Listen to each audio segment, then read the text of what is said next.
So let's talk about charging and range, and after 8 years, how many miles does this thing still have left? Welcome back to Nutt Cars. So I've gone out and bought a Tesla Model S 90D for stock here at James Nutt Cars. So I thought I'd do a quick video, as it is actually the first Tesla and the first electric car we've had in stock. So I thought I'd do a quick video on what these things are actually like, because I was intrigued before I bought it and watched about 1 million YouTube videos myself on them, because I've never really actually spent any time with them. So what do you get for your money?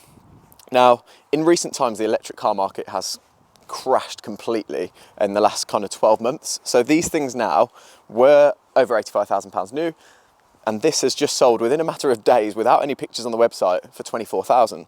So that kind of tells me that the market is now extremely buoyant, and these things are really good news.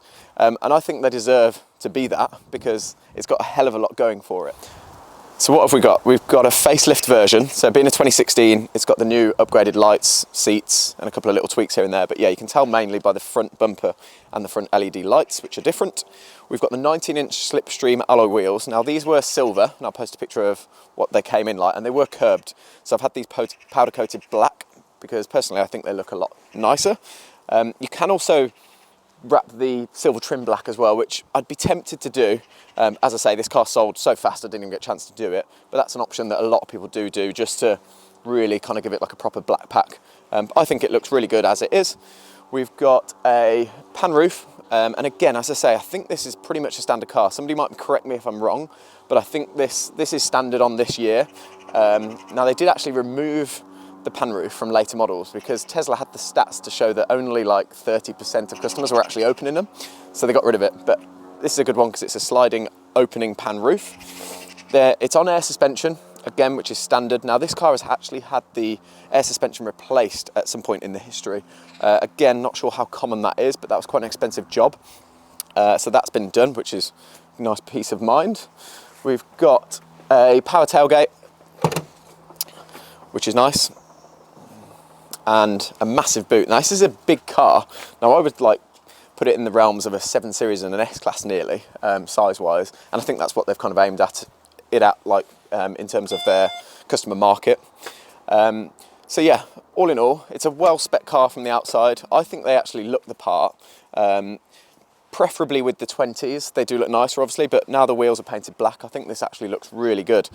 One thing to note, and again, I think this is a common thing with these, is we've got a door handle issue where it's actually stuck out and it won't actually, the door won't open anymore. Common fault. And what's really impressed me is to book this in and get it sorted. I actually went into the Tesla app, arranged a service appointment, and now Tesla are going to come out and fix this at my convenience, at my address, for £270 for the latest gen door handle.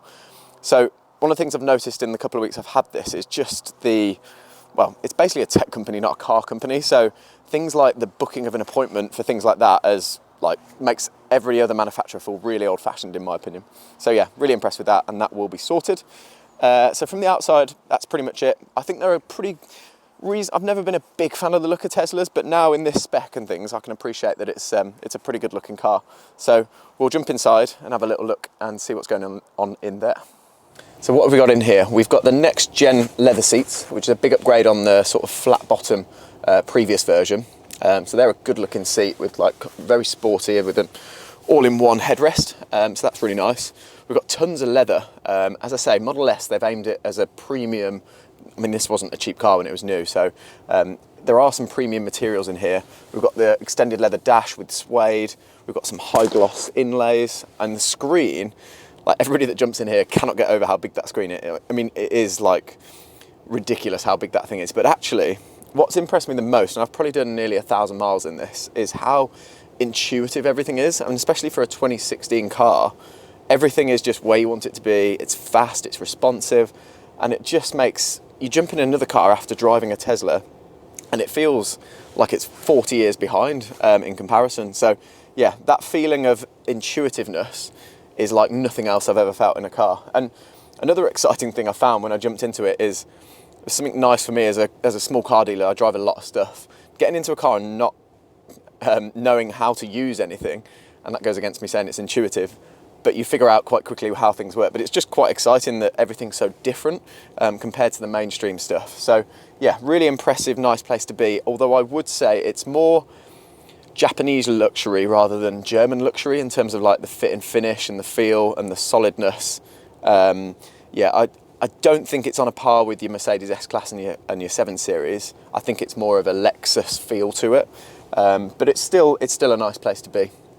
Now this one, and I think this is why this car sold so fast, has got unlimited free supercharging, which was an offer they did in 2016 for a certain amount of time, and it actually stays with the car for life, which blows my mind, because if you do a load of miles, now the supercharging network is so good, this thing, you can almost get away with not putting a single ounce of fuel, obviously, or electric. And compared to running a normal car, that's huge. So yeah, I've been enjoying that, and I think the app told me so far in those mileage, I've saved like £300 or something silly. So yeah, lovely feature.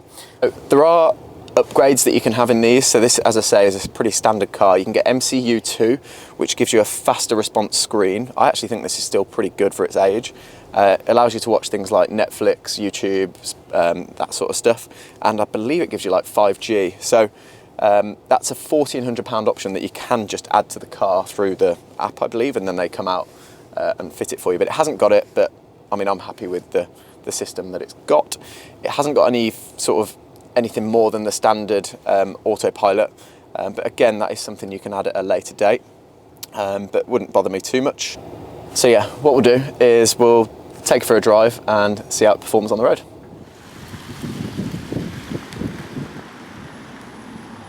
Notice when you get in this car, for obvious reasons, is just how quiet it is. And refinement wise, I do think it's up there with the best in terms of like cabin noise, wind noise, and just that feel on the road, which you get from obviously the air suspension. It really is a pleasurable driving experience. Now, another thing to mention on this example, which I'm due to get sorted before it goes out, having now been sold, there's a clunking noise when at slow speed, just moving around like a car park. There's a clunking noise from the steering column. Doing some research, it looks like it's a common fault, and I think there's some shims that Tesla fit to sort it. So I'm hoping that's a quick and easy fix, because steering columns do scare me a little bit, especially on higher end cars. But yeah, performance wise, it's just so effortless and addictive. I mean, it's got 420 horsepower near as damn it. But it's just from nothing, like there's no lag for obvious reasons. It's just there whenever you need it, and it's like, it just makes you giggle. It's addictive. So yeah, very impressive performance. 4-wheel drive, it never struggles for traction. And so yeah, considering the weight of the thing, it really has got some get up and go. So let's talk about charging and range, and after 8 years, how many miles does this thing still have left? As long as I don't crash before I get to tell you. How much has this thing got left in the tank as such? So on a full charge, it will do, well, the gauge tells you it's got 270 miles.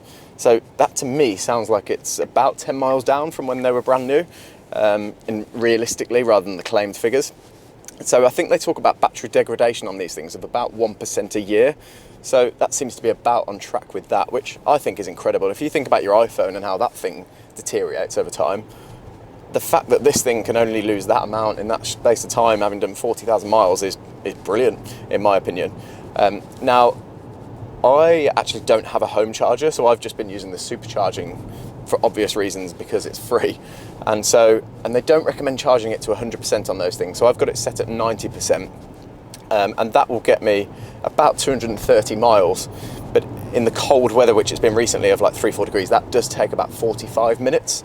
But realistically, in half an hour, you can get about 200 miles, which again, I think is absolutely fantastic. By the time you've had a coffee and a wee, like that time is pretty much up. So you run out of steam rather than having to sit around waiting for the car. If you just carry on your natural journey progression, the thing will be ready to go by the time you're back. So I just think that's absolutely fantastic. And yeah, the supercharging network now is so good. This one, however, which I didn't know about when I bought it, hasn't got the latest charger adapter. I'll pop a picture on the screen for you. So that I pulled up to a charging station and they only had the new style ones. And so for £200 you need Tesla to come and fit and program the adapter for you, and that means you can use any of them, because a lot of them are now the faster one, which is the newer one, which this one is still on the sort of single socket. So you've got to be careful with that catching you out, and it nearly did catch me out, being a sort of Tesla novice. Other things to mention, I mean, I'm a petrol head, so it goes against the grain for me to like this thing or any electric cars, but I actually have really bonded with it, to the point where I'm like, get me a Tesla t-shirt. I don't know what it is that gets under your skin with it. It's totally different, obviously, to a combustion engine experience, but you've just got to admire the sheer intuitiveness, the techiness, the reliability. If you read upon these things and watch all the videos, the battery is the least of your concerns, it seems. But for me, it was that was always a concern, but it seems like that really isn't anything you need to worry about, which is very impressive. And also now, there are companies out there, because I think Tesla offer like a battery, if you do get battery problems, they offer a battery switch, so they'll change it, but I think it's like £15,000-20,000. However, now, because these things have been around, and electric cars in general have been around a longer time, there are companies out there now that will refurb the cells in the battery, because it seems that if you do get a problem, it's actually only potentially like one cell at a time. So you can get those refurbished. So in my mind, I was thinking, if I do get a problem, and yes, it is a big bill, but it's the same bill as if you were having to put a new engine in or a new engine rebuild. It's £5,000 to refurb that part of the battery, and that seems a better option. But yeah, the sheer speed of the thing is absolutely ridiculous. But yeah, so that gives you a bit more peace of mind that you know you can dig yourself out of the worst case scenario with these things. And as I say, I don't think, from what I gather from having done a fair bit of research, that actually is the problem. Now, this one has run out of warranty, because you get 8 years from Tesla when they're new. So this one's just run out, so that's a bit scary. But actually, as I say, now I know a bit more about them, I don't think that is your problem. But that is just so good. So yeah, in conclusion, drive-wise, lovely and refined. I picked this car up, I bought it from Scotland, and I drove it all the way back, and it was up there with the best cruiser cars for me. It's quiet, the sound system's good, your infotainment system's good. It really is. I don't know what my expectations were, but I would say they've been exceeded. Now, there are a couple of little creaks and there's a little creak from the sunroof ever so slightly. For the rest of the cabin, there's the odd little one here and there, but a lot less than I thought there would be for, in my mind, what I had as the build quality for this thing. So yeah, very impressive out on the road, and I am now a Tesla convert. And I will be probably buying, or hoping to buy, quite a few more of these, or Model X's, for example, for stock. So if you're in the market to sell one or buy one, have a look at us on the internet at jamesnuttcars.co.uk. I'll pop a link in the bio. But yeah, hopefully we can buy and sell a few more of these, because I think they're an amazing piece of kit. So hopefully that's given you an insight in what it's like to own a Model S 90D. In conclusion, for me, I think for the value that they are now at, having kind of come down in price a lot in the last 2 years, they represent incredible value, especially if you can get one with the unlimited supercharging. Especially if you do a few miles, you could save yourself like £500 to £1,000 a month in fuel costs. So for me, that's massive. And now with the Tesla supercharging network, it's brilliant. So yeah, I am now a #1 Tesla fanboy, and we'll be hoping to get a few more of these in stock at James Nutt Cars. So yeah, that's hopefully given you a little bit of an idea. Thank you for watching. Subscribe if you want to see some more, and hopefully we will see you soon. Thank you.